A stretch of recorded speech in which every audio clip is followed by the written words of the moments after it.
আমরা প্রতিটা অনুষ্ঠান যেমন এই ফুড ফেস্টিভ্যাল, এটার মেইন উদ্দেশ্য হলো আমাদের বিদেশি গেস্টের অ্যাভারেজ লেন্থ অফ স্টে হলো 2 থেকে 3 দিন।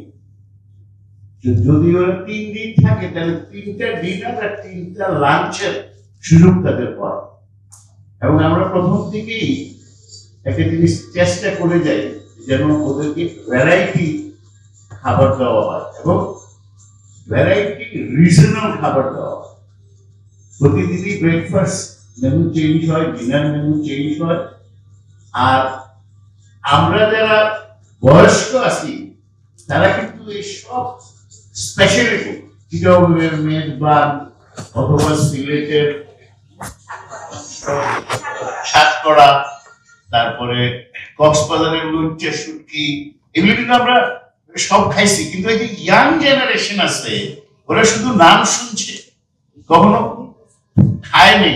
সুতরাং আমরা এই বিভিন্ন রিজনাল এন্ড ডিভিশন থেকে এটা এখানে আইনা ওদের কাছে প্রেজেন্ট করতেছি।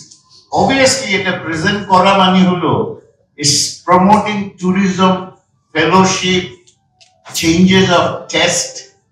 এবং ঠিক একইভাবে আমরা কিন্তু পহেলা বৈশাখ, ঈদ, পূজা, ক্রিসমাস এগুলি সবই আমাদের নিজস্ব সংস্কৃতিকে উঠে ধরার প্রচেষ্টা করি।